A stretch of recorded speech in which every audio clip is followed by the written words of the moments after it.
اور ایک چھوٹا سا چولہا بھی لے آیا تاکہ کھانے پینے کی مشکل بھی آسان ہو جائے۔ وقت گزر رہا تھا۔ آہستہ آہستہ کر کے ریحان نے بھی اتنے پیسے جمع کر لیے کہ وہ شادی کر سکے، اور بالآخر رامو کسان کی بیٹی سے شادی کر لی اس نے۔ اس کی بیوی سرلا بہت سمجھدار تھی اور بہت سلیقہ مند بھی تھی، سگھڑ تھی۔ وہ اتنے چھوٹے سی جھوپڑی میں بھی بڑی اچھی طریقے سے رہا کرتی، نہ صرف رہتی بلکہ اپنی میاں کے کام میں بھی ہاتھ بٹاتی۔ صبح سویرے اٹھ جاتی، گائے کو چارہ کھلاتی، باغ کو پانی دیتی، اور اس طرح تھوڑا وقت ریحان کو بھی آرام مل گیا۔ دونوں میاں بیوی خوش و خرم رہنے لگے۔ ادھر فرقان پریشان ہو گیا اور اس کی پریشانیاں بڑھتی ہی جا رہی تھیں۔ اب دن بدن اس کی کمائی کم ہونے لگی، جس پر وہ بہت پریشان رہنے لگا۔ پھر اس نے ایک دن ریحان کو بلایا اور کہا، ریحان بھائی، میرا تو بڑا ہی نقصان ہو رہا ہے۔ تم رامو چاچا کے کھیت میں کام کرنے کے بجائے گھر میں ہی کام کر لو، میں اتنے ہی پیسے تمہیں دے دیا کروں گا۔ جس پر ریحان نے کہا، ٹھیک ہے، میں سوچ کر بتاتا ہوں۔ پھر اس نے رات میں سرلا سے مشورہ کیا۔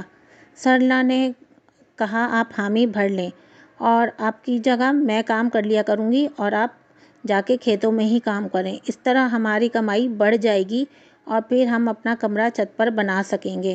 جس پر ریحان بہت خوش ہوا اور تعریف کرنے لگا کہ میری بیوی واقعی بہت سگھڑ اور بہت ہی عقل مند ہے۔ جس پر سرلا ہنسنے لگی۔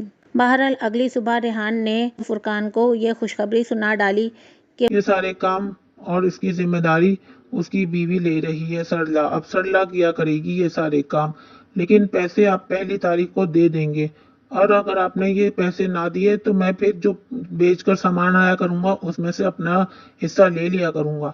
جس پر فرقان راضی ہو گیا۔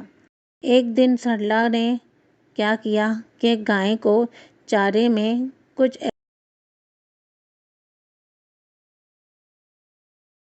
ایسی دوا ملا کے کھلائی کہ اسے موشن لگ گئے اور اس کا دودھ کم ہونے لگا۔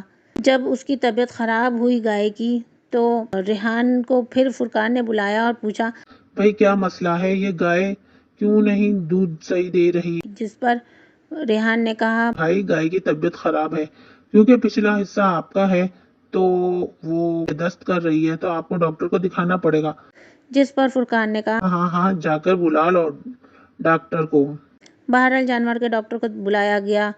کچھ دن طبیعت ٹھیک رہی، پھر دوبارہ خراب ہو گئی اس کی طبیعت۔ اس طرح بار بار طبیعت خراب ہونے سے گائے کی فرقان پریشان ہو گیا اور اس نے ریحان کو مشورہ دیا کہ یہ گائے بیچ دے۔ ریحان نے رات میں اپنی بیوی سرلا سے ذکر کیا تو سرلا نے کہا، یہ گائے ہم خرید لیتے ہیں۔ جس پر ریحان کہنے لگا، دماغ صحیح ہے کیا تمہارا؟ وہ ویسے ہی بیمار ہے، ہمارا کیا فائدہ ہوگا اس سے؟ جس پر سرلا تھوڑی سی مسکرائی اور اس نے کہا، آپ نہیں سمجھیں گے جی، بس آپ حامی بھریں، میں نے آپ کے پاس جو پیسے تھے اس میں سے تھوڑے تھوڑے بچا لیے ہیں، اور ویسے بھی گائے اتنی مہنگی تو بکے گی نہیں، آدھے سے بھی کم پیسوں میں بکے گی کیونکہ وہ ایک بیمار گائے ہے، تو اتنے پیسے میرے پاس ہیں۔ جس پر ریحان خوش ہو گیا اور اس نے اپنے بھائی کو پیسے دے کے وہ گائے خرید لی۔ سرلا نے عقل مندی سے وہ گائے خریدی اور تھوڑے پیسے لگا کے اس کو صحت مند کیا اور پھر اس کو گھاس کھلانے لگی۔ اس طرح گائے تندرست ہو گئی اور پھر سے وہ بہت سارا دودھ دینے لگی اور دودھ بیچتے بیچتے وہ لوگ بھی امیر ہو گئے۔ سرلا کی عقل مندی سے ریحان نے اوپر چھت پر ایک پکا مکان بنا لیا اور آہستہ آہستہ کر کے 2-3 کمرے اور بنا لیے۔ بہت اچھا سا گھر چھت پر تیار ہو گیا۔ فرقان اس کو دیکھ کر جلنے لگا اور اس نے پوچھا، تمہارے حالات اتنی تیزی سے کیسے بدل رہے ہیں؟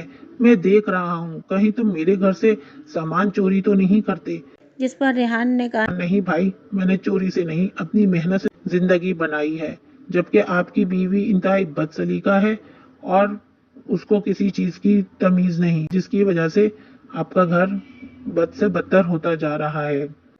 دوستوں، بس اس کہانی سے ہمیں یہ سبق ملتا ہے کہ کوئی اگر کسی کا برا چاہتا ہے تو اس کے ساتھ ہی برا ہوتا ہے، لہٰذا ہمیں ہر ایک کے لیے اپنے طور سے انصاف سے کام لینا چاہیے اور جو بھی چیزیں ہوں، جو بھی کام ہو، اس کو انصاف کے ترازو میں تول کر کرنا چاہیے۔ سننے کا اور دیکھنے کا شکریہ۔